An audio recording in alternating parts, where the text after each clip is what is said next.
Monsieur le maire, monsieur Laurent Wauquiez, président de la région Auvergne-Rhône-Alpes, a déclaré, je cite, que la région coupera toute subvention aux collectivités qui ne respecteraient pas la charte en autorisant le port du burkini ou les horaires différenciés dans les piscines. Quoi que l'on pense de cette injonction, les choses sont claires. Plus de subventions aux structures, associations, fondations, établissements ou collectivités qui conviendraient à l'application des grands principes républicains que sont la liberté, l'égalité, la fraternité, la laïcité ou la mixité.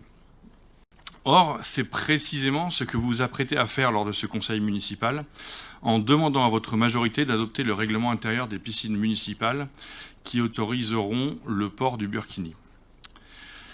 Les subventions que la ville reçoit aujourd'hui de la région Auvergne-Rhône-Alpes pourraient donc être supprimées dans le cas où le conseil municipal adopterait à votre initiative l'autorisation du burkini dans les piscines municipales. Chaque Grenoblois a le droit, monsieur le maire, d'être informé des conséquences concrètes et réelles de ce que représente la suppression des subventions de la région Auvergne-Rhône-Alpes. Nous vous demandons donc de nous préciser le montant total des subventions de la région Auvergne-Rhône-Alpes à la ville de Grenoble et à ses satellites, le détail des politiques menées au bénéfice des Grenoblois grâce à ces subventions, éventuellement le montant total des subventions de la région Auvergne-Rhône-Alpes à la métropole, puisque celles-ci seront aussi certainement impactées. Nous vous demandons de nous indiquer les solutions que vous compteriez mettre en place afin de gérer cette réduction de recettes provenant de la région. Enfin, nous vous rappelons que déjà la subvention de la région à la MC2 a été réduite de 120 000 € par an, ce qui pourrait ressembler à un signal fort de mise en garde.